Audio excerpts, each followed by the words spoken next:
Good afternoon, everybody.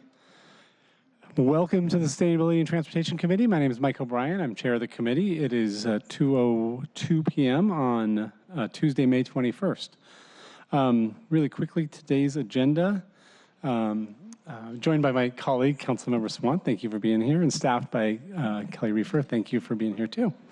On today's agenda, we're going to take up a couple appointments, one to the Sweetened Beverage Tax Advisory Board, one to the Seattle Transit Advisory Board.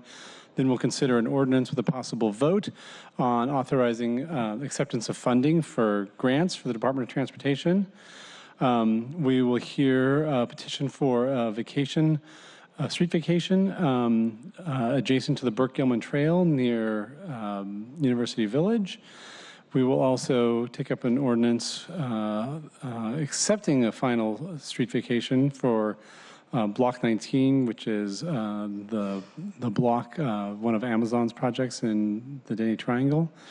We will also look to an ordinance to extend the permit for a skybridge in South Lake Union. And then we have a series of ordinances accepting deeds for, I believe it's over 100 parcels in 5 separate ordinances. So that will be exciting. Before we jump in, I would move to amend the agenda to add a chair's report to the agenda. I would do that right after public comment, if that's okay. We're going to do that now, apparently. So all in favor of amending the agenda? Yeah. All in favor, signify by saying aye. Aye, great. So we will approve the agenda as amended. All in favor? Aye. I'm not sure if we can just say, unless I hear anything, I'll approve it, but we'll figure that out as we work through. We have some new rules here at City Council that we're still figuring out. So with that, we'll go ahead and move to public comment. Folks will have up to 2 minutes to comment.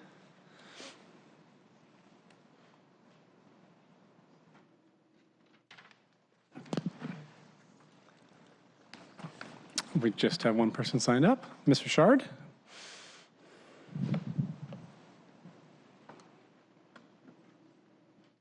Yes, good day, Whoop. Yep, it's on now. Good day, everyone. I am a person that takes transportation through the bus, but by the time I get here, I'm a nervous wreck because oftentimes the buses are not compatible for us. So I come down here and this kind of like the bully pulpit. They're the bullies, and I think even children in school are not supposed to be bullied. Bullying is supposed to be against the law. So I come down here. I've lived here all my life. I've never seen this type of treachery and treason and all this, the racism and all the filth that have come out of discrimination is all displayed down here in these chambers. And I have spoken consistently against it. I've done exactly what I'm supposed to do by law to address it. Okay, because I'm a human being. God gave me this voice to speak, and I will use it. Huh? So back in the 60s, we used to get beat like a pope, and even in slavery for just even having anything to say to address anything that was going wrong with us. I'm talking about black people in their communities, in their homes, and in society.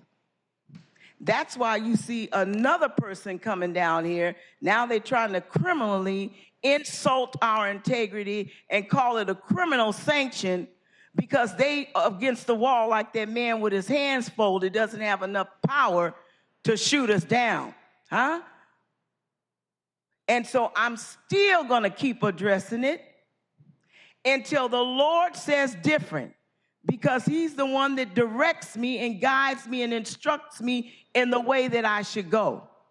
And I don't understand this mess up in here, and I keep speaking about me not understanding this mess up in here. And don't you know, out of all these people in the city, they don't know how to come to me and say, well, Miss Richard, this is how it's done. They're taking your free speech, and don't you let them do that to you, because that's what they've been doing since the beginning of time. Thank you. That's all that's signed up today. Is there anyone else in the audience who'd like to provide public comment? All right, seeing none, we'll go ahead and close public comment. And I'll invite presenters forward for agenda item number 1.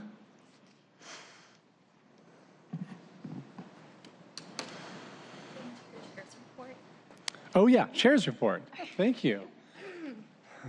Hang on a minute, presenters. Councilmember Sawant, I wanted to take a minute to highlight a concern I have about bike safety in light of some incidents that happened last week. And so I asked Kelly to tee up a video that someone sent in from 35th Avenue Northeast and ask her to play that. You have a second, Kelly?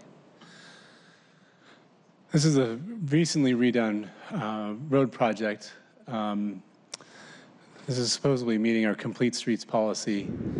And this is a helmet cam on a bicyclist coming in. And I've been a bike commuter for 20 years, and so I put up with a lot of stuff. But trying to encourage new people to get on their bike and come to work with folks passing at high speeds in a center turn lane that's not designed for passing, and like that, and not room for a bike on the lane, just, to me, this looks terrifying, and certainly would not be what I would be implementing if my goal was to triple the number of cyclists in our community in line with both our transportation plans and specifically our climate action plan. And so on top of this, I understand that there was a collision last week where a cyclist was taken to the hospital by an ambulance. Don't have much in the way of details on that, not sure what we'll get.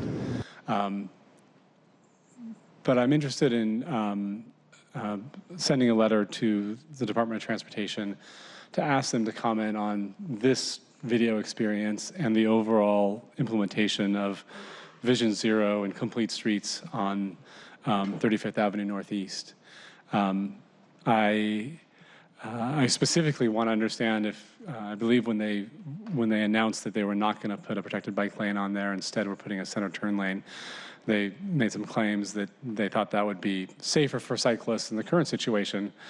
And when I look at this, that's not what I see. And so I want to ask, one, when they look at this, are they saying this is what safety looks like for cyclists? If it's not, and we made a mistake, I'm curious. So 2 things. One is, how did we make a mistake so late in the game on something like this? And 2, what can we do to correct that mistake? We have a strong commitment to Vision Zero, which would be eliminate all serious injuries and fatalities for any road user. And when just a short time after this work, we already have a serious injury, and that video experience, which I don't think is unique, is really unfortunate. So, Councilmember Sawant. Yes, thank you for including this in your chair's remarks, Councilmember O'Brien. That is, I did watch it earlier. It's pretty scary, and I don't think that video is in any way supporting the claim that the center lane would have made things safer. And I want to go back and look at the press release that came out from the mayor's office, but in my recollection, they did make that claim. And I echo your concerns about it, and also I support the questioning of the Department of Transportation as to what they think about this. And if they agree that this is not something that is promoted safety, then what would they do instead? Great. Should mention we're joined by Councilmember Pacheco. Thank you for being here. If you're interested, I'd be happy to share a draft of the letter, and that would be great. Council members, if you want to look at that too, yeah, we could jointly do something from the committee. That sounds great. In light of this, I'm also trying to think through policies that we should be implementing so that. First, we need to understand if they think this actually is a safe project and how that's safe, and we can talk through that. But we really need to up our game if we want to achieve our goal of Vision Zero and our climate goals, and this does not feel like that was consistent with that. No, and I think what happened with the whole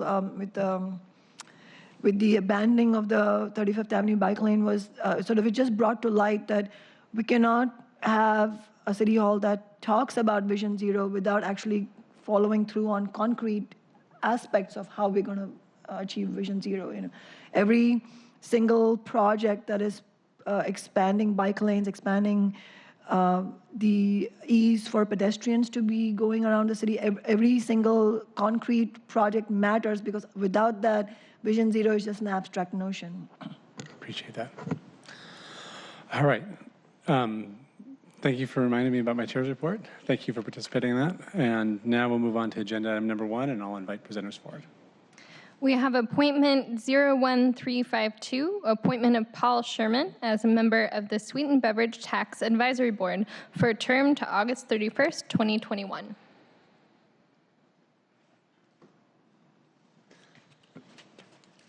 Welcome, everyone. Once you get seated, I'll have you start by just doing a quick introduction, your name. Paul, you want to go first?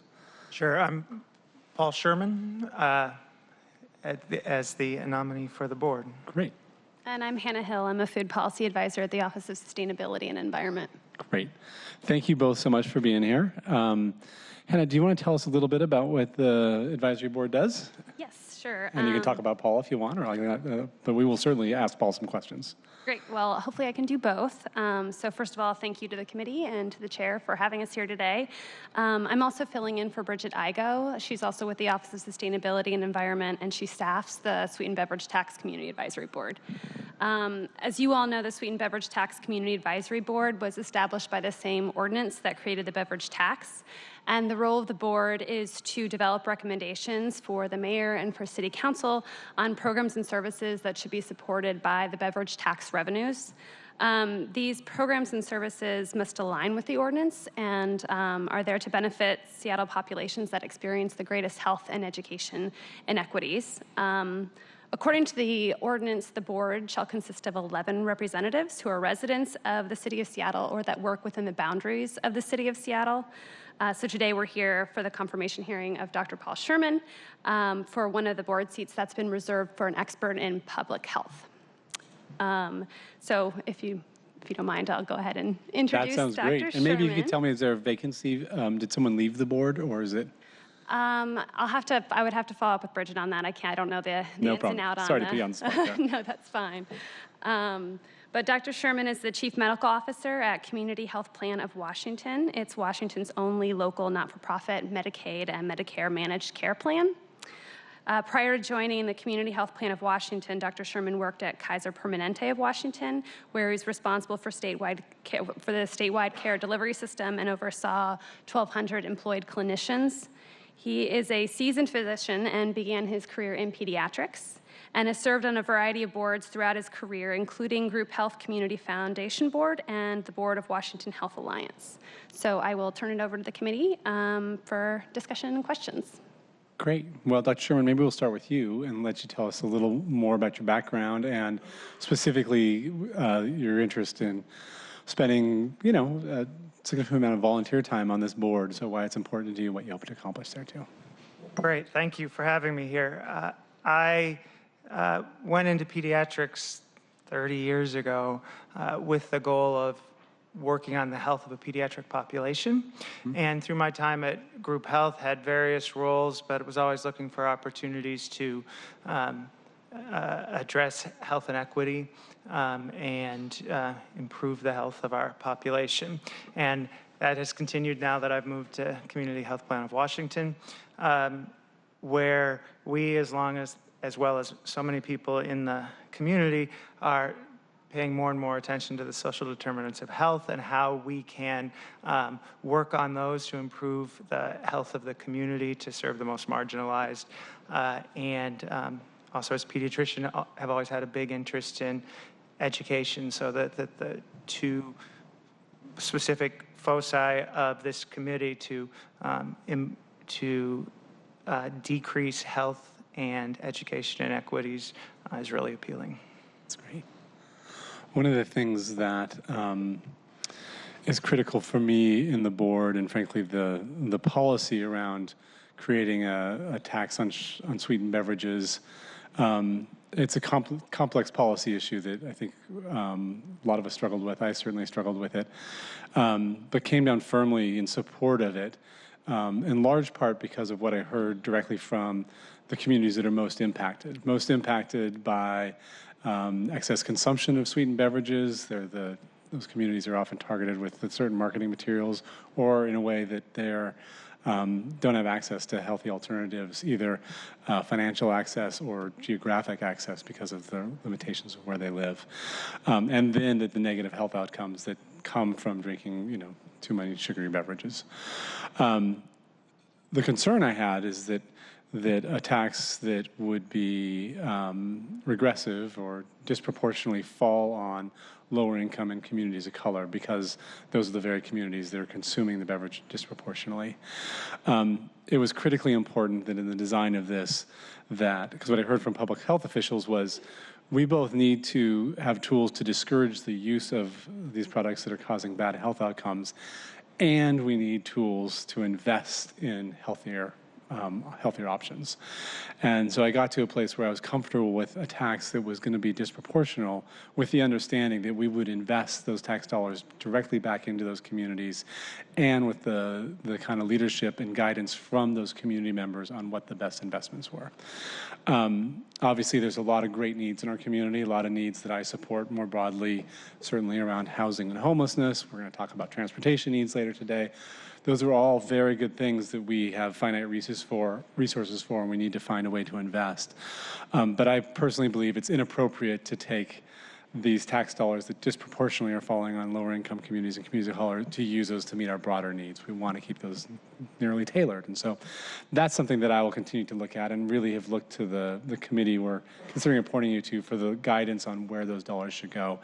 We're also working on we'll be working on the budget this fall. I'm working on some budget language in anticipation of the budget coming to make it even more clear that when the mayor sends over her budget, that my expectation at least is that whatever revenues we're collecting from this need to go directly back into those communities. I don't know if in your experience, how much tax policy you get into, but I imagine some. But I believe any of your thoughts on that would be great. I wholeheartedly support everything you just said. I would say that the one thing I wish actually is that the tax was bringing in less revenue, because it was having more of an impact on behavior. Yeah. I'm really glad that, and will push as much as I can to keep the funds flowing to where they need to go to affect those inequities. And it was another thing that attracted me to the committee was that, or the board, was that the charter was so explicit about evaluating what was going on, and if we were being effective with the legislation and with the dollars. That really appeals to the scientist in me. That's great. And I also appreciate that, and we've had some good kind of preliminary reports from the committee, and look forward to getting more information from the committee and I believe research folks at, I think, the University of Washington, who've been doing some work there. Colleagues, do you have any questions for Doctor?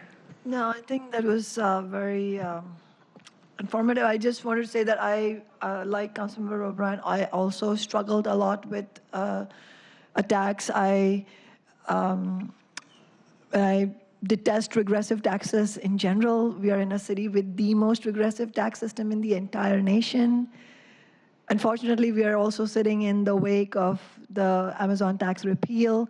And so like he said, I also struggled with it, and I ended up actually ultimately voting no on it, because some of the community members who had fought for this, they didn't like some of the aspects that ended up appearing in it. But here we are, and so I really like to hear that the members of the advisory board are, and I know you are truly committed to making sure that now that the tax is in place, to make sure that we actually use it in service of the communities that it is meant to serve, not as a revenue collection sort of tool, because it's not. And at that time, there were a lot of people who were also using the term sin tax, which is really an anti-poor terminology, and I'm glad that we're not doing that anymore, and really seeing this from an equity lens. Thank you. Thank you. I'll just echo what Councilmember O'Brien said. I mean, part of this is I been here for a month. And so just... Time's flying. Yeah, I've gotten a little grayer since. But really just what I'm really keen on seeing is someone who's really invested in trying to make sure that the intended outcomes are going back into communities who are disproportionately impacted. So thank you. That's great. Well, we're excited for you to join. I really, there's a lot of pressure on this group to do this right in terms of making smart investments. I have a ton of faith in you and your colleagues on the committee because there's a lot of really impressive folks there. There's also, hopefully we can manage this so the money starts to diminish significantly, because that would be the ultimate goal. But there will also be a lot of budgetary pressure on that, and I really invite you and other committee members to speak truthfully to all of the elected officials on what you would like us to do, and we will do our best to live up to that. If there's nothing else, I'll go ahead and move appointment 01352. All in favor, signify by saying aye. Aye. Great. Dr. Sherman, thank you so much for your service. This will come before the full council at our meeting next week, which is on Tuesday because of Memorial Day. So we will make it official then, but I appreciate you taking the time out of your day to come down here and be part of this, and thanks for your commitment to the community. Thank you. Thank you. Kelly, would you read agenda item number 2 in? All right, we have appointment 01353, appointment of Bryce Colton as a member of the Seattle Transit Advisory Board for a term to August 2nd, 2020. Welcome. Hi, thank you. Good to see you. Just to let you know, I'm getting over an illness, so I'm very sorry for my bad Batman impersonation. That's a good sound. Yeah, I get know. the Lego figures out and we'll start playing. Just wait until I start laughing. It's like the Wheezy toy from Toy Story. Why don't we start with just introductions, just name. Yeah, so my name is Bryce Colton. I'm a Capitol Hill resident. I've been in the Seattle area my entire life, born and raised. I currently work at Mercedes-Benz Research and Development North America, sort of along the waterfront, sort of a startup area backed by Mercedes-Benz, and working on sort of technical aspects of deploying applications to cars. I am a bicyclist. I don't own a car. I use transit and bikes to get pretty much everywhere. And those are pretty much where my values lie when it comes to the urban form.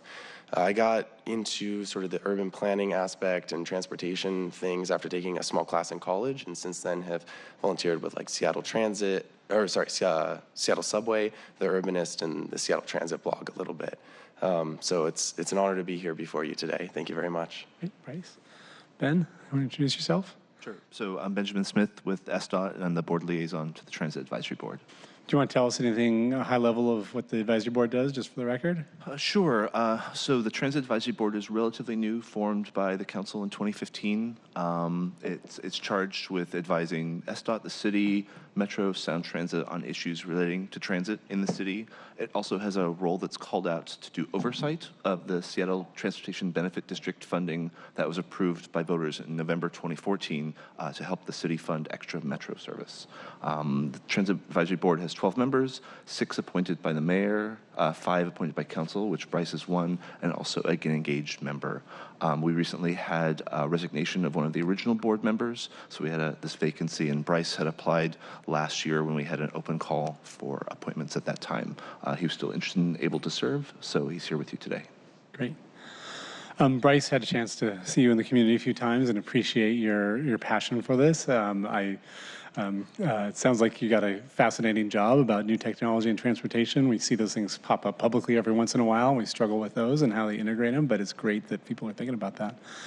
One of the big things is Benjamin mentioned was the Transit Advisory Board is the public kind of steward of the Transportation Benefit District. Those funds, or that initial ballot measure will expire at the end of next year. It generates probably close to $50 million a year right now. About $40 million of that's going to buy additional transit. we need to figure out what we're going to do pretty quick because the idea of living without that. But I don't know if you have any thoughts on the Transportation Benefit District or any of those other things you want to share with us. Yeah, I've seen a bit of talk about trying to go back to the county because this is the same vote that was done after the county rejected the previous vote, right? Correct. Many years ago. Yeah, I wasn't directly in politics then, so I don't remember much about that. But I've seen rumors that King County as a whole may be more amenable. Since the passage of Sound Transit 3 was a success in King County, we may be able to hopefully go to the county level and get more of a cohesive structure if possible.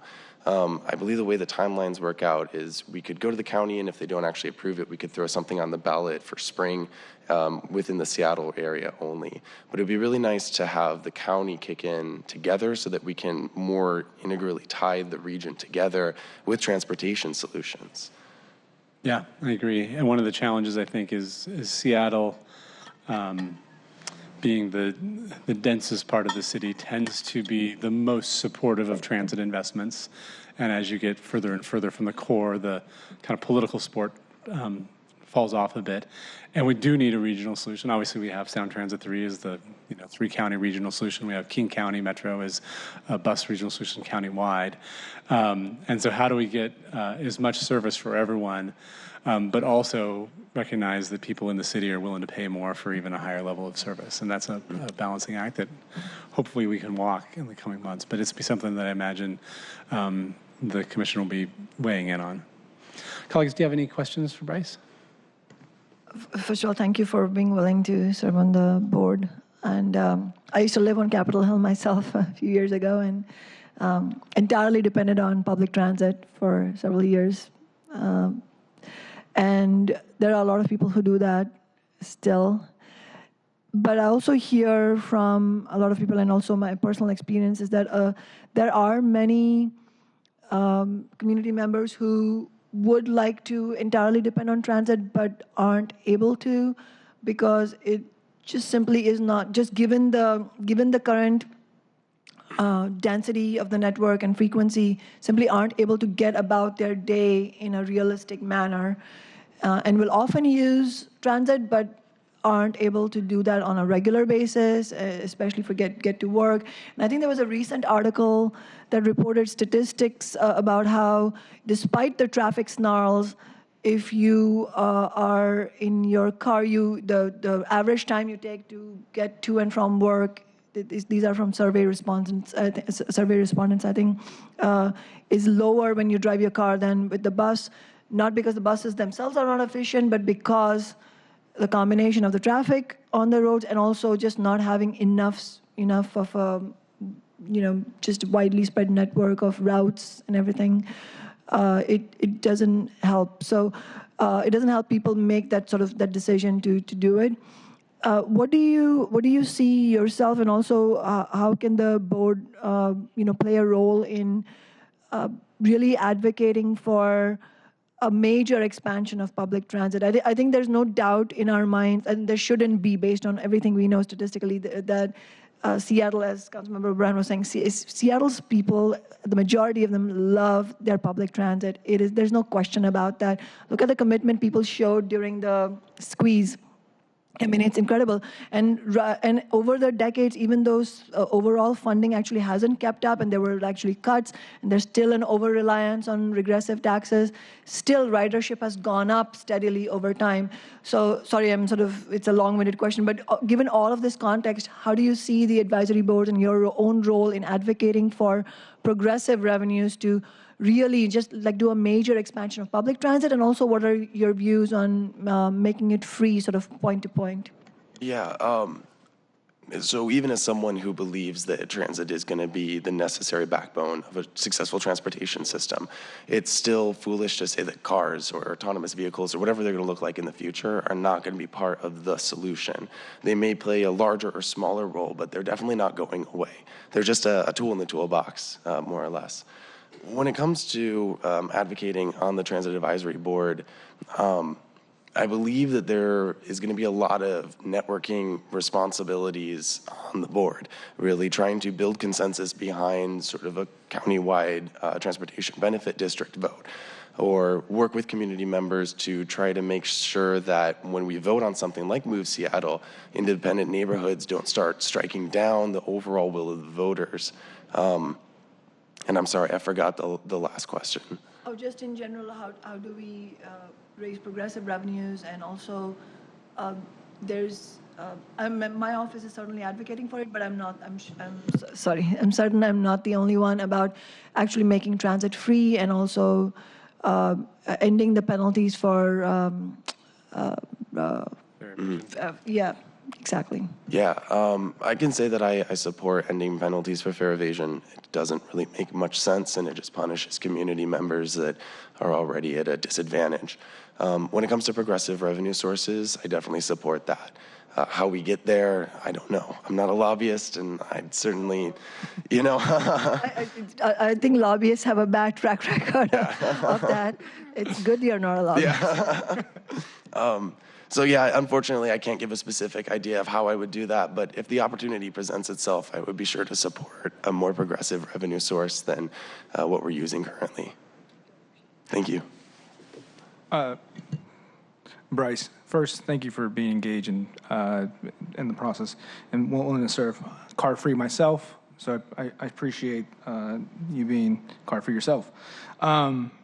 Councilmember O'Brien has said before just how we get more young people involved and really just kind of a call to action. So I see your resume and your involvement both with the ASU Dub, being involved and staying involved. So please, I just want to be as encouraging as I can be. I want to just ask about your continued advocacy and where your position stands on scooters and how you see that perhaps just playing into your car-free lifestyle or for others. Yeah. I have a relatively uninformed opinion so far on scooters. Like, I haven't looked at studies yet, and I haven't looked at the successful rollouts in other cities. So any opinion that I'm going to voice right now will be, unfortunately, somewhat uninformed. But if I were forced to take a stab at it, I would say scooters can largely be used in much the same way as a bicycle. They have much of the same speed limits. They can use much of the same infrastructure. You're going to go similar speeds. And so I believe that scooters can be part of the successful last mile problem of getting people to and from transit stations if they sort of live right on the edge of what could be a successful location. Many of my coworkers, they live sort of like near one of the express commuter routes up in like Mill Creek area, right? And if they had an electric scooter, they would cut down a 15 or 20-minute walk to like a 3-minute ride. So encouraging that type of safe rollout where people of all ages can use streets successfully and safely and hitting that Vision Zero target while also decreasing the reliance on fossil fuel vehicles, one way being those scooters, is definitely in line with my values and what I think we should be working towards as a city. I believe we've seen fairly successful rollouts in sister cities like Portland and across the rest of the nation. And I think we can look to what worked and what didn't work in those locations in order to inform our decision here. And then just lastly, I saw that you speak a little bit of Spanish and Mandarin as well. I hope that you can use your skill sets to encourage or recruit as those vacancies come up to recruit from communities that might be reflective that speak those languages as well or multilingual. Yeah, I hope so too. My Mandarin is super broken, but my Spanish is all right. Yeah. Gracias. Gracias. Muchas gracias. Well, thank you so much, Bryce. Clearly, despite your Batman voice today, I can tell your passion and commitment to thoughtful analysis of a whole host of transportation issues, and look forward to having you on the Transit Advisory Board. So thanks for serving. If there's nothing else, colleagues, I'll go ahead and move agenda item number 2. Second. All in favor, signify by saying aye. Aye. Great. Thank you very much. Council next week. Thanks, Bryce. Thank you. Thanks, Benjamin. All right, Kelly, you want to read agenda item number 3, and if you want to just read the short title and up to the first semicolon, I believe is how we do that. All right, we have Council Bill 119512, an ordinance relating to the city's 2019 budget authorizing acceptance of funding from non-city sources. Great. Thank you so I much. think I already have that one. We'll start with introductions. Calvin. Calvin Chow, Council Central Staff. Chris Castleman, Finance and Administration at SDOT. Kristen Simpson, also with SDOT. Thank you all for being here. Who would like to kick this off? Well, I think I'll turn it over to SDOT pretty quickly, but I'll just note at the beginning that a lot of this is very technical in nature in terms of budget revisions, not necessarily policy related. They are largely grant acceptance and sort of budget changes that are necessary to enact certain agreements that we have with Sound Transit, Washington State Convention Center, and others. So. Great. And I'll just flag, colleagues, I have a small amendment I'll be proposing at the end to broaden the acceptance to allow for the possibility that additional funding might come in the near future, and just trying to streamline that. So I'll talk about that at the end of the presentation. All right. Well, I want to thank you, Calvin, because you pretty much took care of our first slide there. So as Calvin indicated, this is a relatively routine action that we're bringing forward to you today. This committee is familiar with the grant acceptance process for SDOT on an annual basis, allowing us to formally receive grants or accept grants that we have been awarded, and the applications to those grants were previously authorized by the council. So we're doing that today, and in a few minutes, Kristen will be going through that in a little bit more detail. We're also appropriating funds related to previously executed funding agreements with both external funding partners and also city partners, and in that case, those are reimbursements. And then we're creating 2 new capital projects in our CIP for 2019. So these last 2 actions are actions that normally the council would take up as part of the first quarter supplemental process, but because the city elected not to do the Q1 supplemental this year, we're bringing those actions combined with the grants acceptance to this committee today. Okay, so as I stated, Kristen's going to go over the state and federal grants acceptance in just a moment or so. The total for that is $33.7 million. In some cases, we ask, at the same time as acceptance, we ask for additional appropriation authority to spend the monies associated with those grants when additional appropriation authority is needed. So part of the funding agreements that we're looking at additionally in this ordinance are related to those $33.7 million of acceptance, but not entirely, obviously, because the numbers don't match.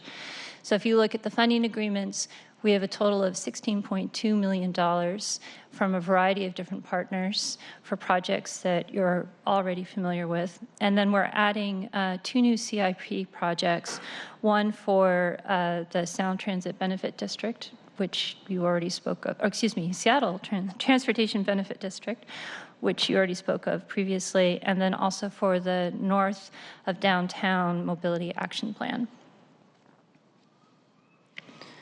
And so the details for those are in the ordinance and also in the fiscal and summary note. If you have questions, be happy to take them now or offline, but Kristen was going to walk through the grants.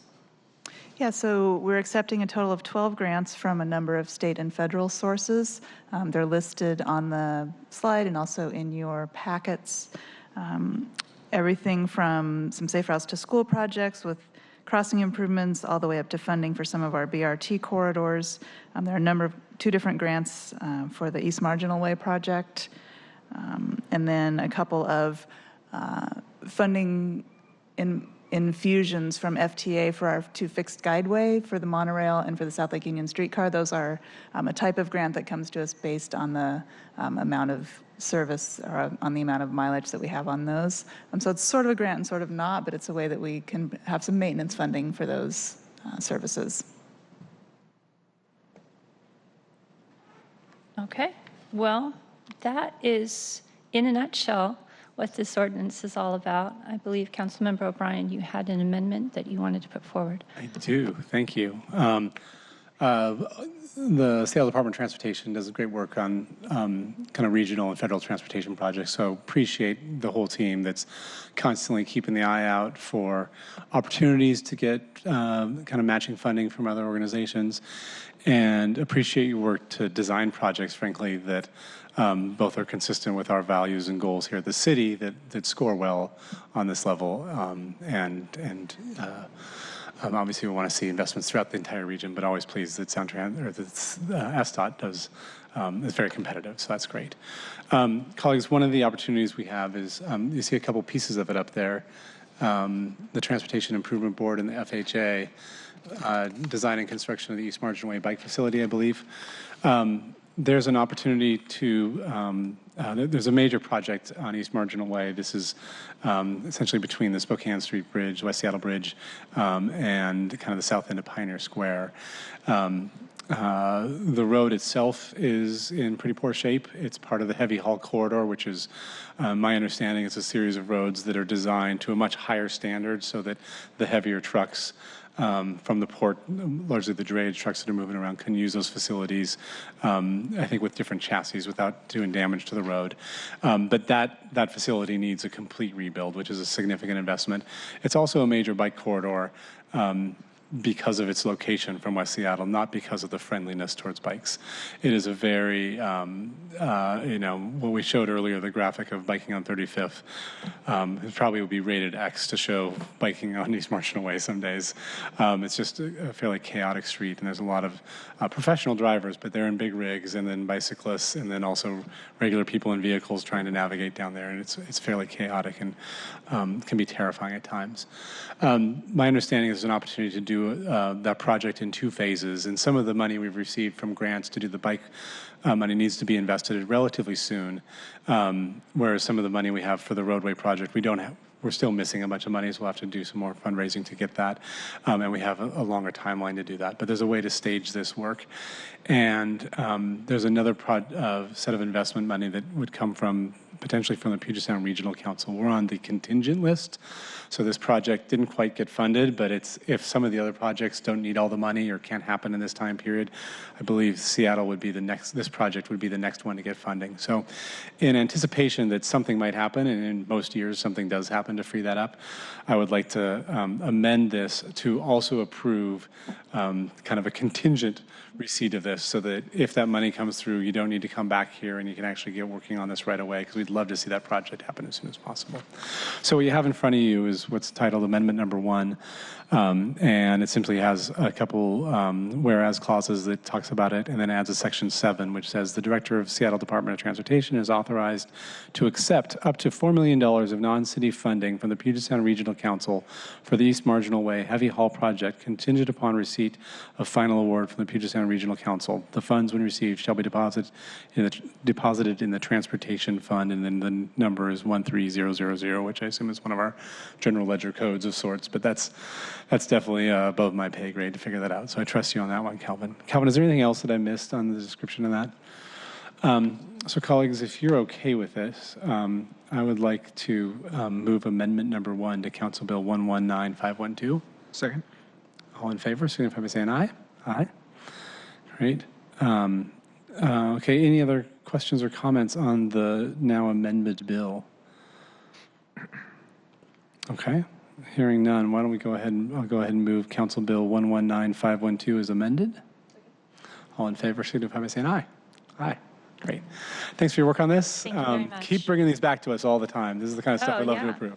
Anytime we can get contingency. And we look forward to hearing any word out of Puget Sound Regional Council if that thing comes through. Yes, thank you. I guess Councilmember Pacheco and I may hear that first down at the Transportation Policy Board, but we'll know about it. We'll monitor it closely.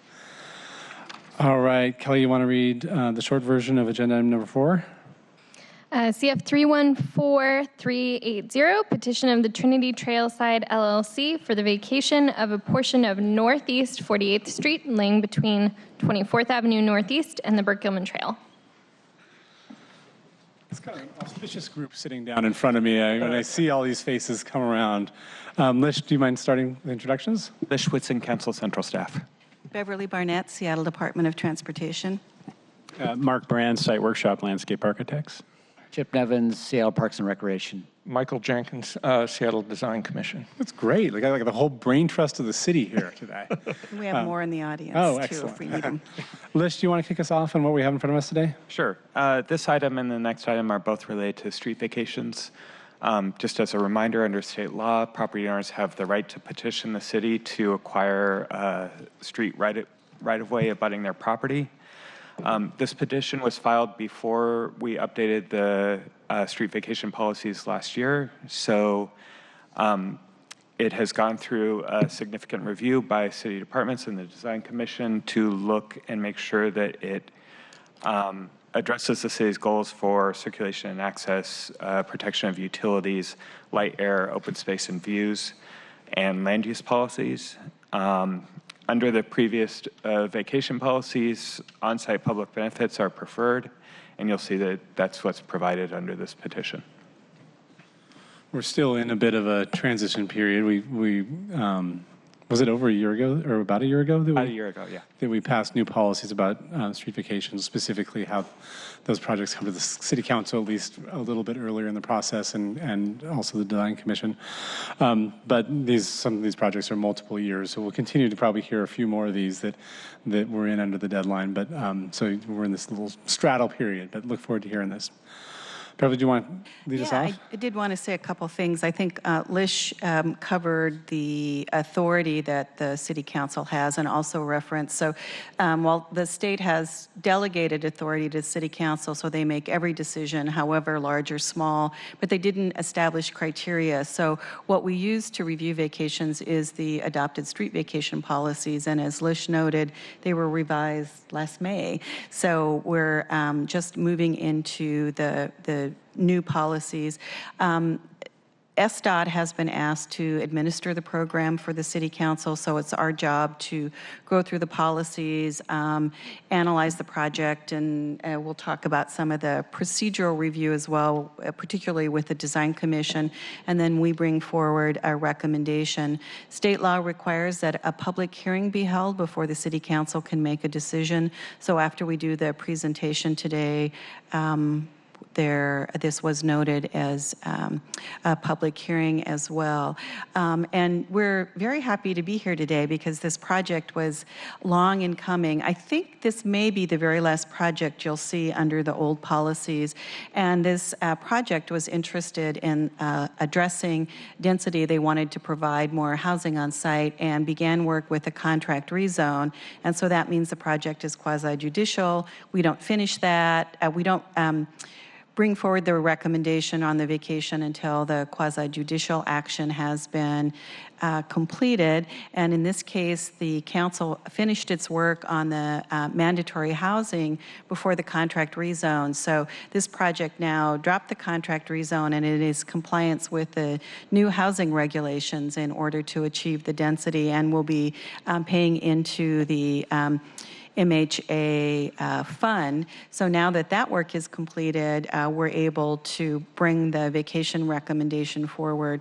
So we have been working on this for a while.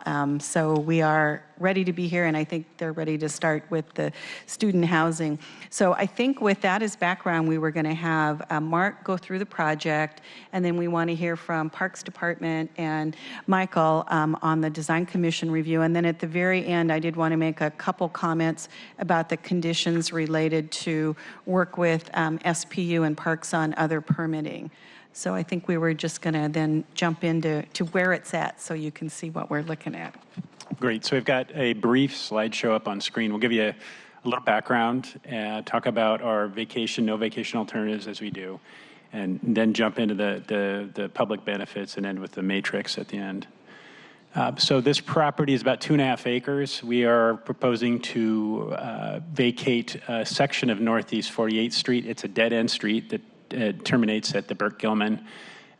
Is really today, or used to, serve just a small collection of apartment buildings, 3-story apartment buildings. So it was almost like a little private street. It's located in the University District area, on the U Village area, neighborhood, just off of 25th, and it's a looping road that it sits on. So again, it's almost feels like a bit of a private domain. It is not connected into the street grid. Neighbor to the south is University of Washington. To the due east is University Village, and then we get into some commercial properties to the north, and of course the Burke up on the west side. So this is the view of the property. You see the existing buildings, again, a collection of 3 to 4 story walk-up apartment buildings. And again, you can get a sense of the looping road there off of 25th, the arterial. And then just off the page to the left is the motor pool site for the University of Washington. And then another set of images taken from the Burke. Views in the bottom are north and south. One thing I want to point out here is there is a connection up to the neighborhood upslope. And so we did have communication with the community about having connections across the Burke and into the commercial district along 25th Avenue. So we did reach out. I had great fortune of sitting on the street vacation committee. So Councilmember O'Brien, I did bring that to our client early, and it was very effective. This neighborhood doesn't have a super strong identity. With residential, we actually reached out to Ravenna Bryant Community Association, and there was a subset called Ravenna Springs that we did actually meet with on several occasions. So we took the opportunity to meet with Cascade Bicycle Club, Kelsey Mesher when she was with the club as advocate, and then Feet First as well. And Feet First at the time didn't have to have an executive director, so we used one of their committee members. So there was early involvement to discover where we might go with public benefits, and you'll see that in a moment.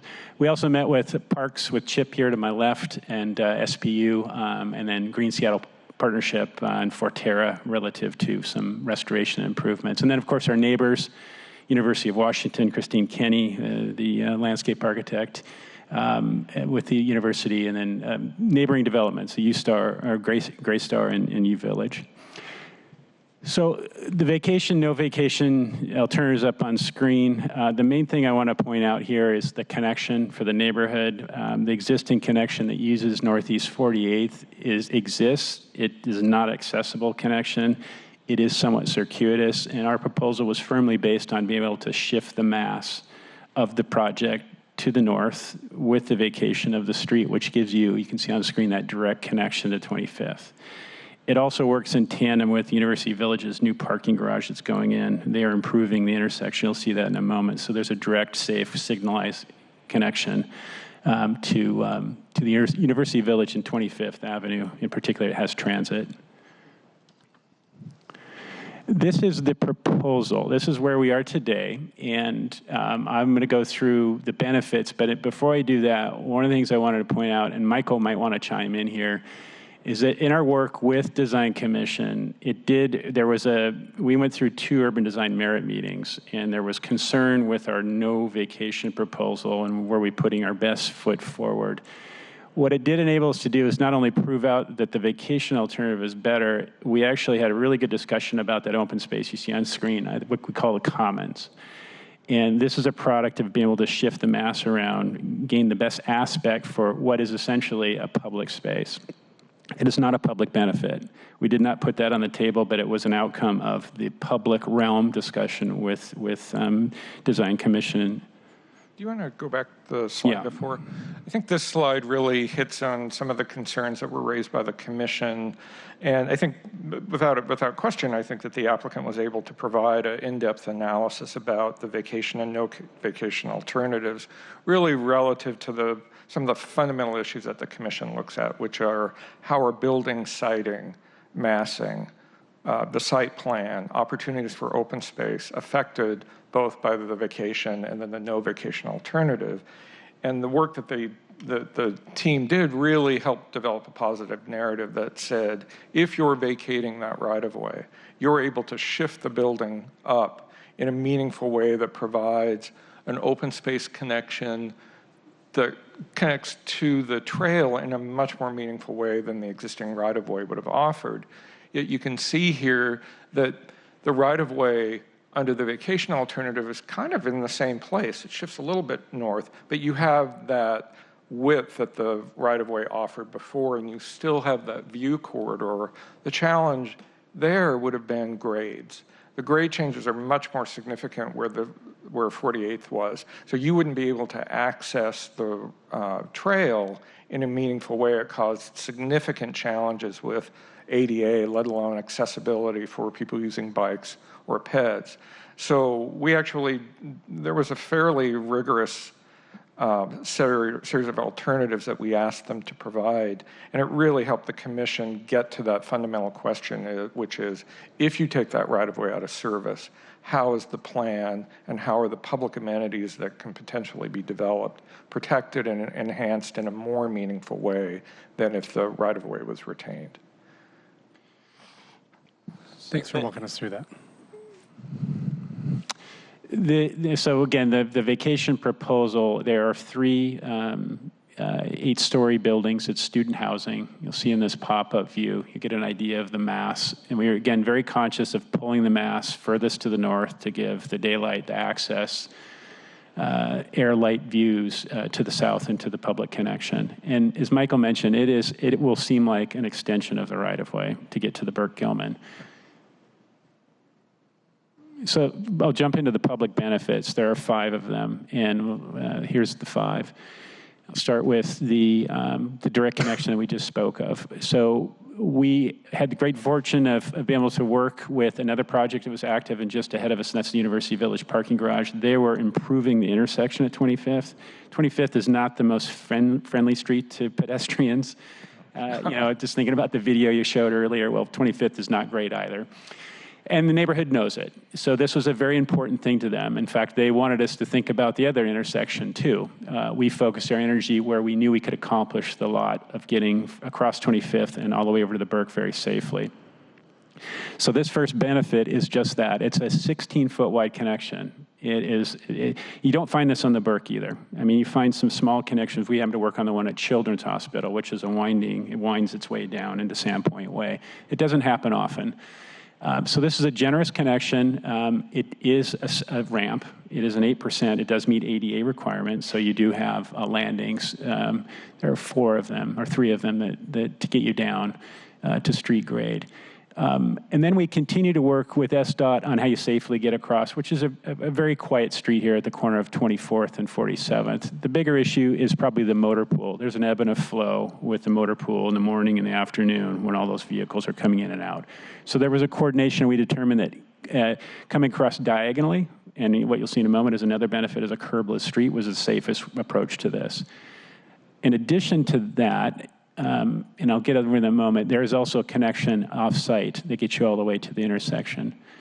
So this is the curbless street that we're proposing, and the benefit part of this is not the frontage improvements, it's the other half of the street. So from the center line due east, we're improving the entirety of the street. When we proposed this, it was still called a shared use street. We did not have that typology. They were not yet adopted by SDOT. Now there's a curbless street that is a standard, so that was made it easier to adopt. So this is primarily a pedestrian-oriented street. We still have parallel parking, but we have more landscape, more generous sidewalks, and really pedestrian-controlled street environment. And what is a particularly quiet street? And then the extension of that on 47th really was an important link to get us to that intersection, which is will be a new signalized. It is a signalized crossing, but it gets realigned and the crosswalk gets realigned with it. And it does get you directly across the street into an ADA connection down into U Village. And that, again, was very important to the neighborhood. The third benefit is amenities along the trail, and these are important in the sense that we don't get them often. We don't get a water station. We don't get any wayfinding, or very little of it. A bench is almost a rarity along the Burke, a trash can. So these are things, amenities, which we proposed, and again, the neighborhood very much liked that. And here's a rendering of it. So again, it's a bike fix-it station.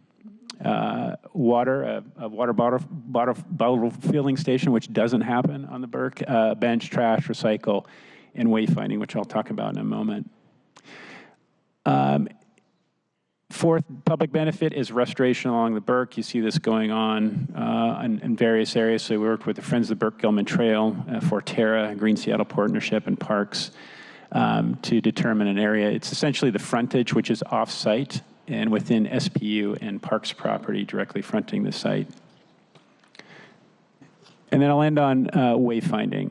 So we've been tracking the wayfinding program with SDOT. It's in its conceptual phase right now. I happen to sit on a stakeholder committee for that as well, so we are waiting for guidelines to come out, and we will use those guidelines then to deploy and determine location too. So we've got a range of signs we've proposed, plus one kiosk at this intersection, and that's what's up on screen. And then I'll just end on the public benefit matrix. I won't go through this, but as you've requested in the past, we've provided cost over on the right-hand column associated with the direct cost to the developer for that public benefit item. And that's the end of the presentation. Thank you.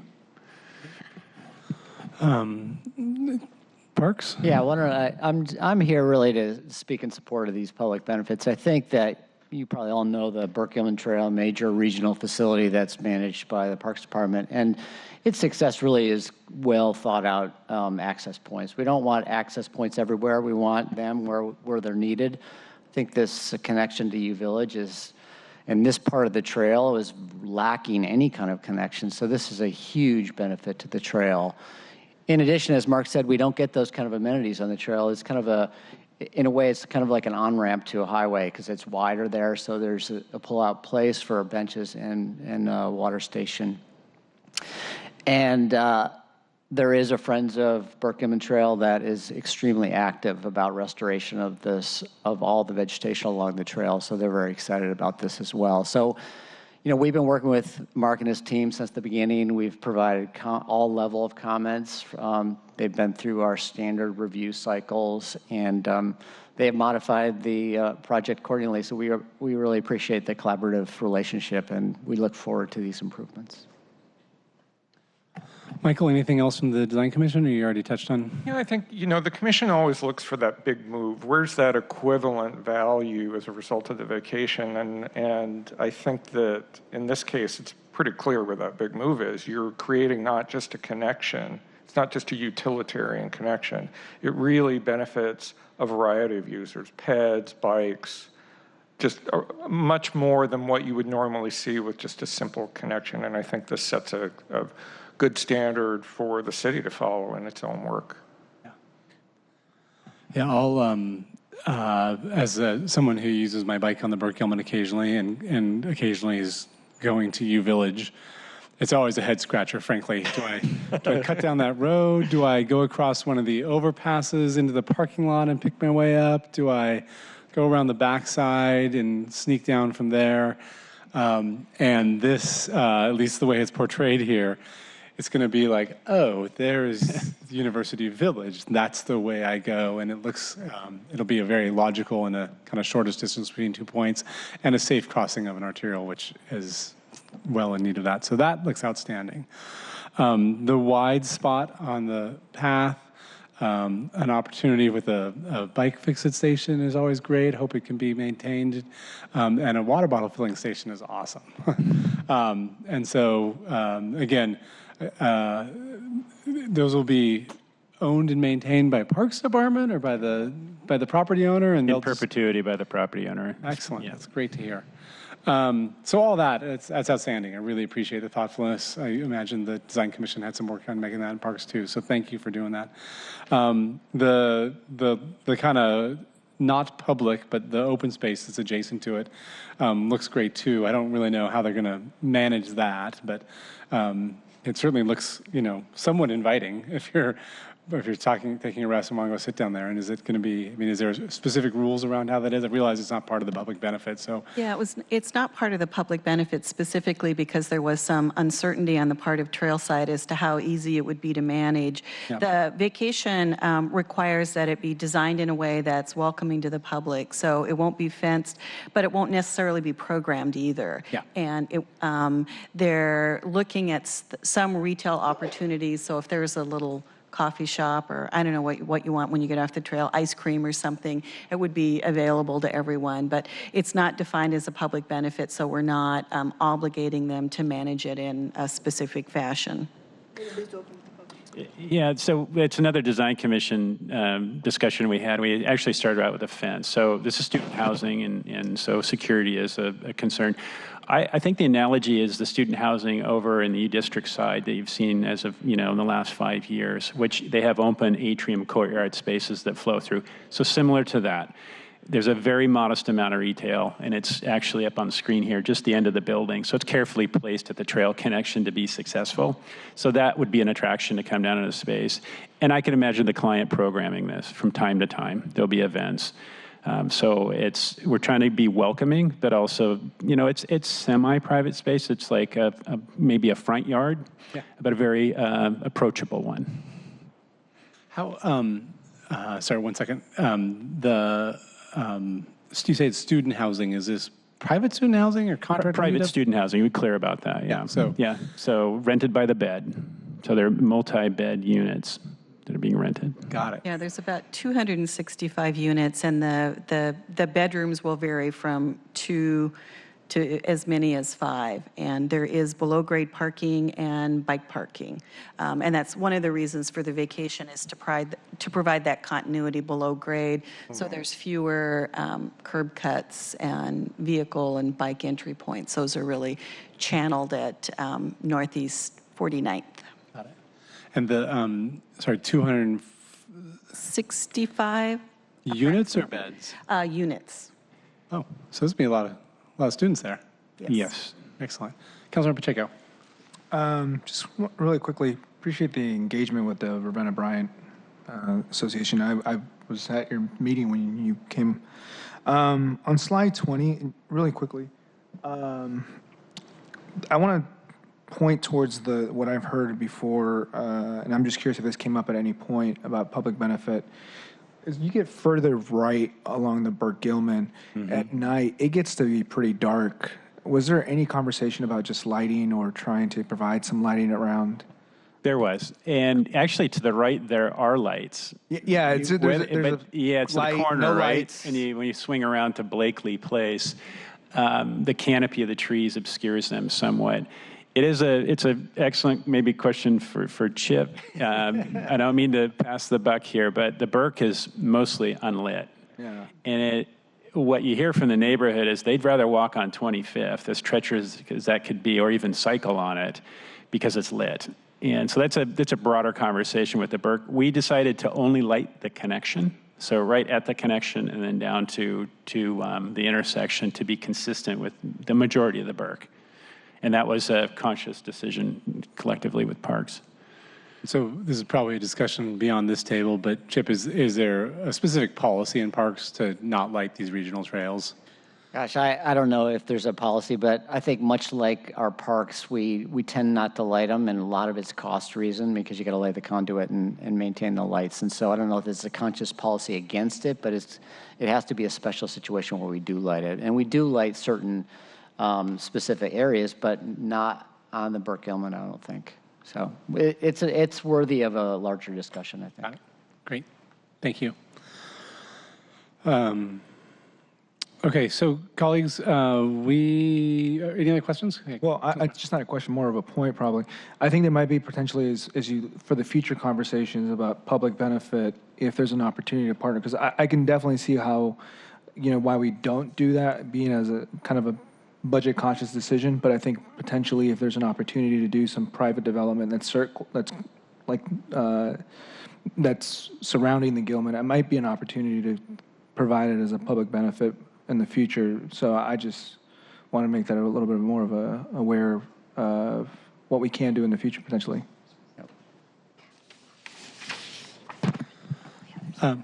Okay, colleagues, I need to ask your indulgence for a moment here. The agenda did not note a public hearing, so I'd like to amend the agenda to add a public hearing to agenda item number 4. And just note that this was noticed in the Daily Journal of Commerce. We just failed to put it on our agenda. So I'll move to amend the agenda. All in favor, signify by saying aye. Aye, great. And so we'll go ahead and open the public hearing. Is there anyone signed up for the public hearing?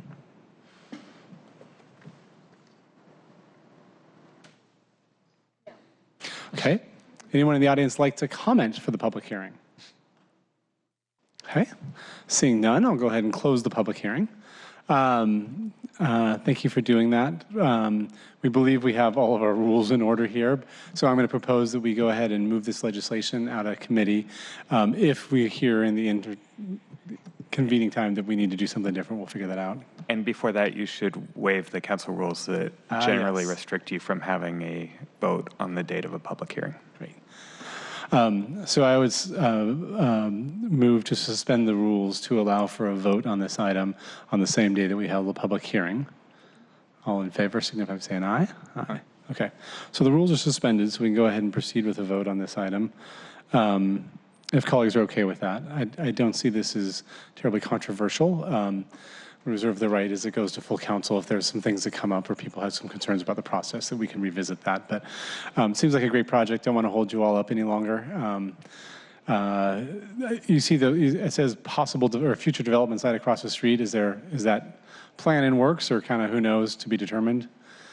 It is actively in the works. So, and we've had some of the same team working on that. So it was really, we were able to really coordinate the curbless street design and the timing. There's been a lot of interaction out there on the sites. Yeah, so I can imagine just by the shape of the land, there could be, 1,000 students living in this area in a couple of years. It is changing. Pretty exciting and also a nice connection to kind of a little bit of a, no man's land at the moment, so the connections will be great. So colleagues, I'll go ahead and move clerk file 314380.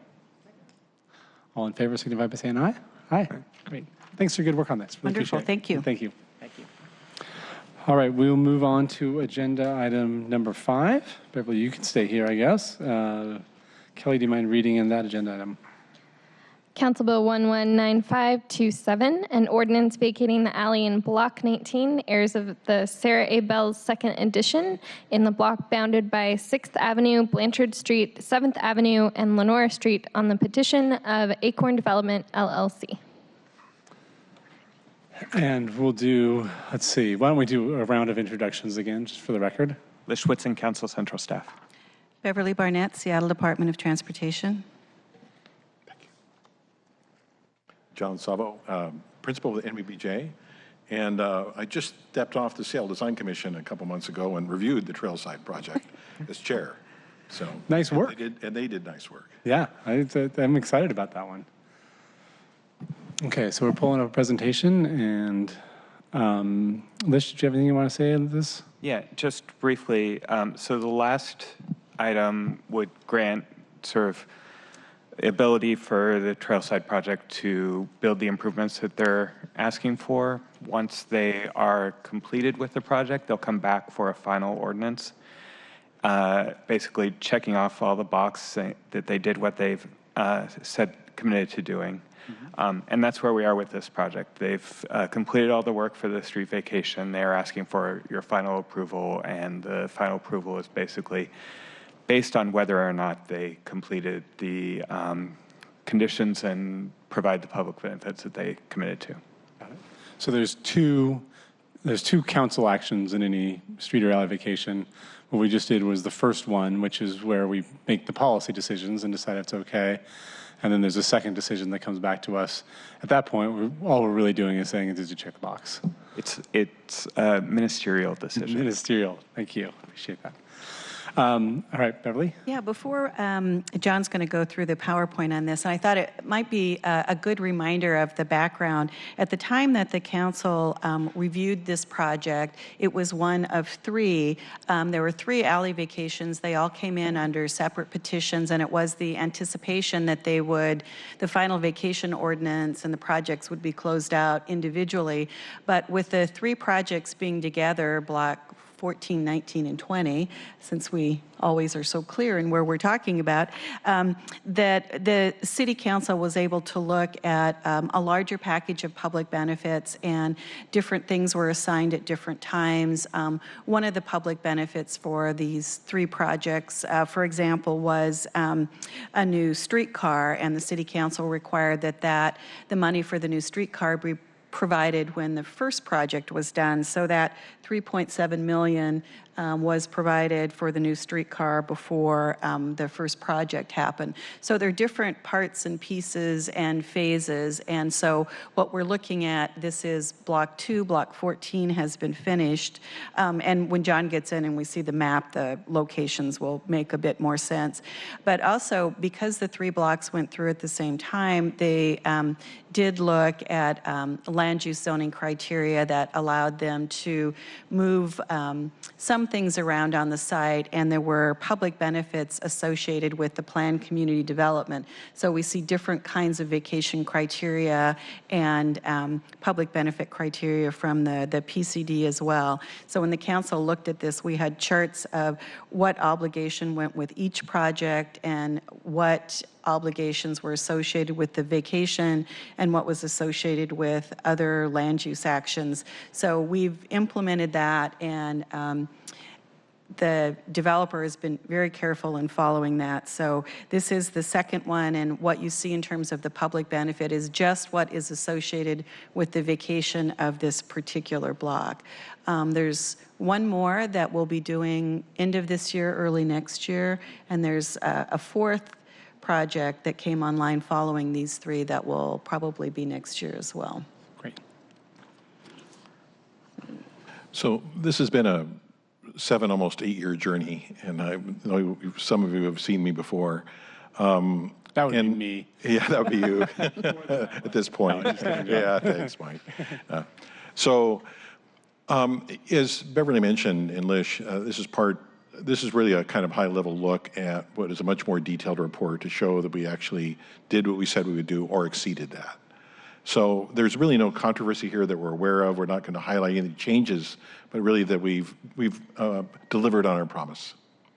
So just as a reminder, there are 3 blocks that were part of this project originally. As Beverly mentioned, Block 14 has already been built and approved. Block 19 is the one we're talking about, now referred to as Day 1. And that includes both a high-rise 37-story tower and the spheres. And then Block 20 is in construction and actually only a couple of months away from being opened and active as well. The only other thing I'll mention is the reason we went for alley vacations. Just a reminder, these blocks were a little bit narrower than the typical blocks in Seattle as a result of some actions in the 1920s when they widened the roads. In addition, the way the blocks are oriented, long and narrow on sort of the north-south axis, when we put buildings of any size as allowed under the zoning, we end up with really buildings that are a wall towards the water. So we wanted to open up views by rotating the buildings and allowing those views to be opened up towards Elliott Bay. In addition, these particular alleys ran into Westlake, which runs as a diagonal through the city and ended up in 5 or 6-way intersections. So they weren't very useful because of that unusual traffic condition.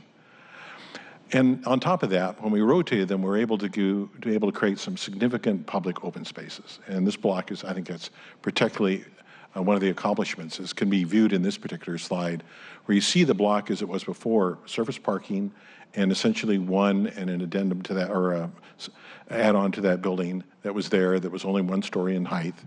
And now we have a high-density urban use together with significant public open space. That public space is multi-use, and it is entirely public. You can see that they use it for farmers markets in the summertime. It's also a place they can kick around a ball on that lawn. There's a sort of amphitheater seating facing towards the east and the south, the southeast, and then there's the canopy, which we'll talk about, up above, where you can sit in under the rain or walk under it out of the weather. As Beverly mentioned, this is only one of multiple public benefit packages. The first of those was the package we created to go from the base FAR to the max FAR that was allowable. We didn't exceed that, of course, but we did go to the max. And we used those open spaces principally as one of the means to get there, along with TDRs from preservation. And then there was a planned community development. This was only the second one in the city that had ever been done. The first one was for Union Station. And we actually had worked on that project long ago. And so there were benefits with that, including like the operations and maintenance of one of the streetcars for up to 10 years. And also the idea that we aspired to being LEED gold. And then we were going to shoot for anything more we could achieve, and you might remember that we went and achieved this idea of district energy on that block, which is one of the places I think we really exceeded what we were trying to do. And then the alley vacation benefits are what we're here to talk about, and I'll quickly go through them. They're outlined here, and as Beverly mentioned, some are already done, the two in the lower right. We purchased a streetcar, or I should say the client did, and then we contributed to a future park right across Westlake, what's sometimes been called the Enterprise Park. And then there are a couple still coming. When Block 20 is complete, we'll have created a shared use or curbless street on Lenora between Westlake and 7th Avenue. And on Westlake, we're going to do some additional improvements. We did actually most of them. We did the first block, 14, but there's a few more to come when we complete this block that's adjacent to it. So I'll go through each of these others that are associated with this particular alley vacation. The continuation of the 7th Avenue cycle track.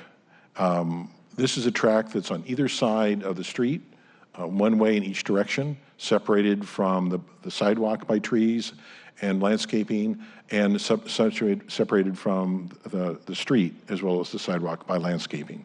So that we have a true cycle track on either side. On Blanchard, we extended the Green Street, which really hadn't happened on either side of that up to now, but we did then set the building back an additional 10 feet so we could have additional landscaping, including trees, and create a cycle track on that street as well, and wider sidewalk than required. There were other additional voluntary setbacks, and the most significant of those by far were those associated with the spheres. One of the things, the purpose of the spheres is in fact to have a garden in which you can work during the year, all year round. And we wanted to sit in a garden, and that garden then could be shared with the public because it's along the right-of-ways on 3 sides, as well as that public plaza in the middle, which then includes not only planting that is similar and sometimes even the same as what's inside the building, but also then the outdoor seating and a little bit nicer sidewalk than we otherwise would have achieved. There were other right-of-ways improvements, the double tree alley along the 7th Avenue cycle track, the signature canopies. You know, an original idea for that was just a straight, flat canopy when we were doing the original design. But when we got into the spheres and saw the opportunity for doing something special, we created these really art pieces of canopies that people can walk under or sit under comfortably and take advantage of it. And there also invite vines to grow up them, planting at the base of most of them. There is no signature art piece, and there was none promised on this block. There was on 14 and Block 20, and both of those are, one's already complete, the other one's been installed but not visible yet. Here, though, with the addition of the spheres, we had, in addition to the crafted pieces for things like the utility covers and the benches, the lighting that we did along Blanchard Green Street, the spheres itself serve as a significant public asset and amenity. Thank you for the lighting.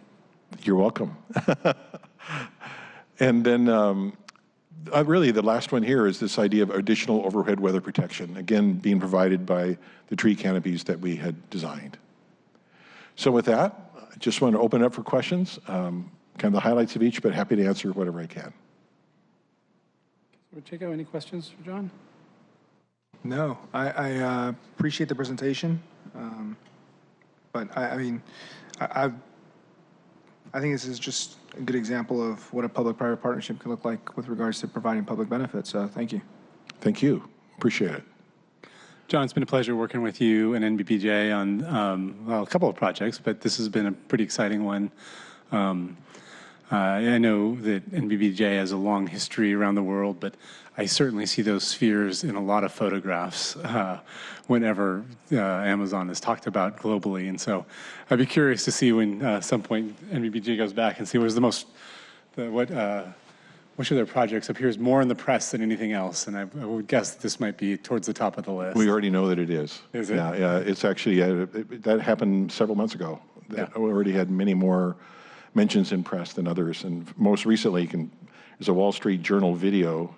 I'll give you a little tour of the spheres, so you can find it online. Yeah. But it's been very exciting to be part of this, and this client has been extraordinary. Great. Well, it's been great to work with you on this. So we're here at the end of this project, just approving the ordinance to grant the easement. I assume we pass the ordinance and then there's work that's done where the title changes and we collected the fee, or does the fee for the right-of-way come Yeah, off this point? the Amazon paid the fee on all 3 of the alley vacations early, so they paid 2 years ago, so the fee's been paid on this. It was $5 million something. Okay, great. Any other questions on this bill? Okay, I'll go ahead and move Council Bill 119527.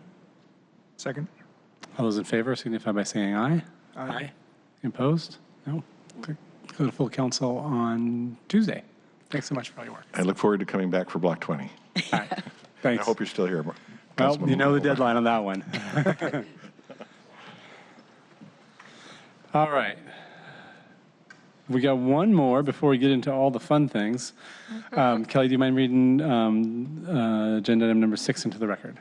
Council Bill 119520, an ordinance granting KR Westlake LLC permission to maintain and operate a pedestrian skybridge over the alley in the block bordered by Westlake Avenue North, Terry Avenue North, Thomas Street, and Harrison Street for a 10-year term renewable for 2 successive 10-year terms.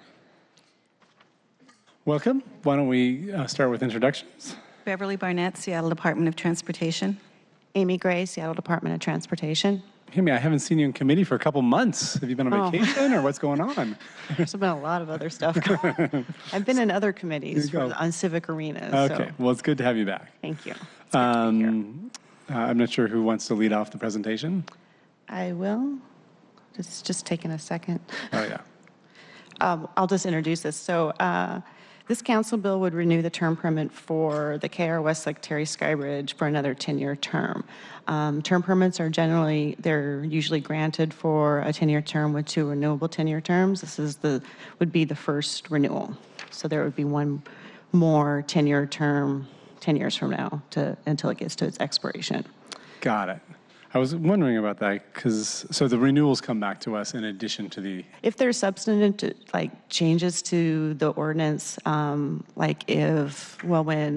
some of the old permits had affirmative action language, which with the initiative was no longer deemed legal, we would have to do amendments to that. So we bring things like that up. If it's just everything remains the same, nothing's new, there's no insurance language, or we don't need to change anything, like SDOT doesn't have a new revocation director type position, then it would just be an administrative renewal. But we're doing some changes to language here to make it compliant with current laws. Excellent.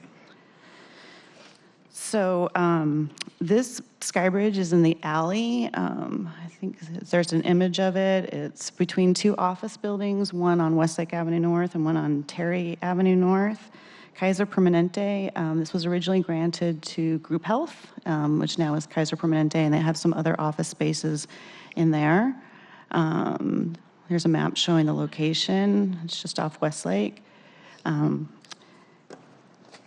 see. So the permit is expired, but this ordinance has a ratify and confirm clause, which would make it effective to the last day of expiration. KR Westlake Terry has been paying all their fees, maintaining their bond, providing the insurance information, and doing the inspection reports while we get to the renewal. So they're compliant, and SDOT is recommending approval. Great. You mentioned that it's coming back to us because there's some substantive changes there. Anything from a policy perspective we should know about? Not really. It's just how the risk manager, the city's risk manager wants the insurance language to be a certain way. And when that is opened up, we look at the new code drafting manual that's put out by the city budget office as far as what language we're supposed to be using and taking out, just cleaning up the language to the current standards. So, but it's mostly things have changed when it comes to insurance language from 10 years ago. Super. I defer to the city experts to manage that, unless my colleagues want to dig deeper into insurance language. I see shaking of heads. I do the same. I do what they tell me to do. I send it to the applicant, and I tell them just to do it. So, excellent. Colleagues, any other questions on this? If not, I'll move Council Bill 119520. Second. All in favor signify by saying aye. Aye. Great. Thanks so much for your work on this. Thank you. Now, Kelly, I'm going to ask that you read in. I'm going to ask that you read in all. I want to take away your water, and we're going to read in all 5 bills all the way through. No, but let me read the short version of all 5 of these at once, just to get them on the record, and then we'll move them, if that's okay. Yeah. There was a time, to be clear, when we read in all these, not just at committee, but at the full council. And the clerk at the time was amazing at reading really fast that met the legal requirement of audible. But man, she could rattle the stuff off. I'm thankful I can read the short version. Excellent. Council Bill 119521, an ordinance accepting various deeds for street or alley purposes, laying off, opening, widening, extending, and establishing portions of right-of-way. Council Bill 119522, an ordinance accepting 20 limited purpose easements for public sidewalk, street or street alley and alley turnaround and traffic signal purposes. Council Bill 119523, an ordinance accepting various deeds for street or alley purposes, laying off, opening, widening, extending, and establishing portions of rights of way.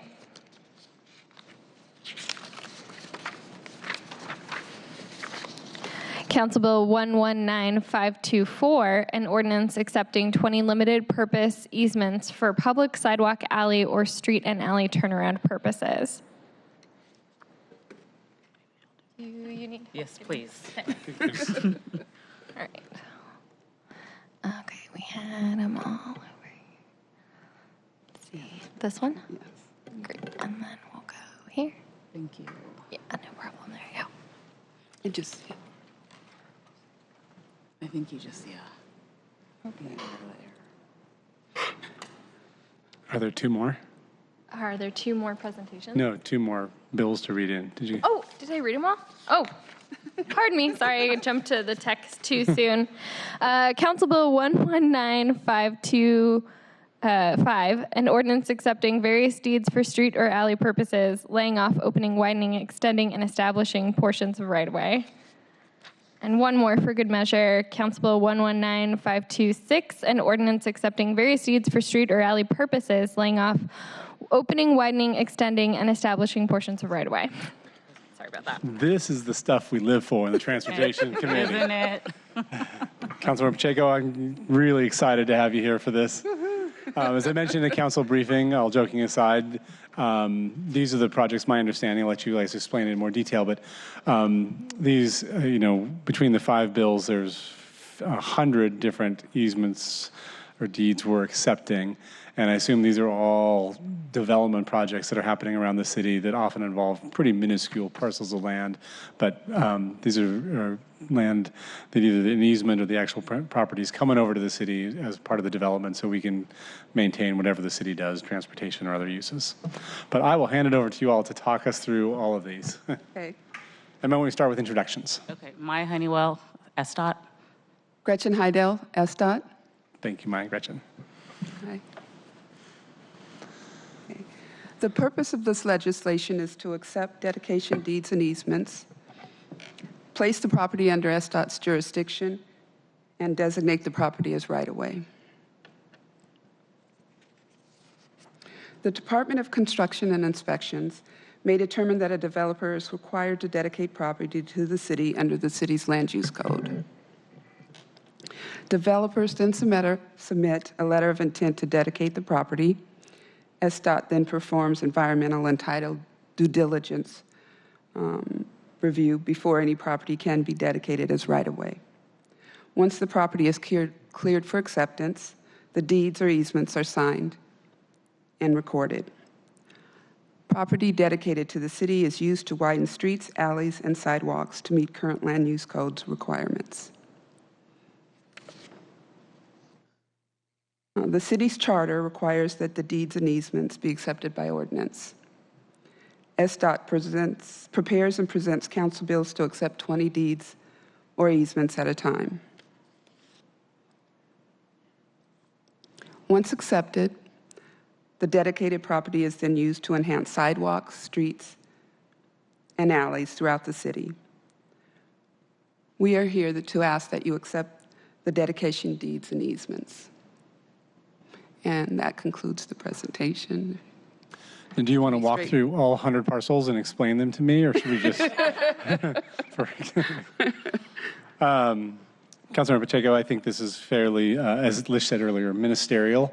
I'm sure there's good reason why our predecessors decided these types of actions to come to the council, but we've certainly tried to streamline as much as possible, and I don't have any specific concerns about this, but if you have any questions or concerns, we can dig deeper. Great. Well, then I'll go ahead and start moving these bills one at a time. Let's see here, make sure I don't miss one here. So we're going to start with agenda item number 7, and I'll go ahead and move Council Bill 119521. Second. All those in favor signify by saying aye. Aye. That passes, and we'll go to full council. The next one, I'll go ahead and move Council Bill 119522. Second. All those in favor signify by saying aye. Aye. Any opposed? That goes to full council. Agenda item number 9, Council Bill 119523. I'll move that. Second. All those in favor signify by saying aye. Aye. Agenda item 10, Council Bill 119524. I'll move that. Second. All those in favor signify by saying aye. Aye. That passes. And Council Bill 119525. I'll move that. Second. All those in favor signify by saying aye. Aye. Is there one more in here? Is there 6, not 5? I'll move Council Bill 119526. Second. All those in favor signify by saying aye. Aye. Aye. Great. So all of those bills will go to the full council on Tuesday, but thanks for all your work on this. We get to do the relatively quick and easy part, and we even saved Kelly a little work by not having to read the whole thing in. But I imagine each one of these parcels required, legal review and property review and title review, and so I know there's a lot of folks on your team and probably the law team that put a lot of time into this, so I don't want to diminish that. This is important work that we do, so thank you so much for your leadership on that.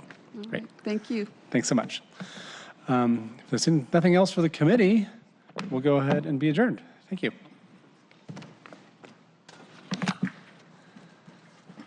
Smooth.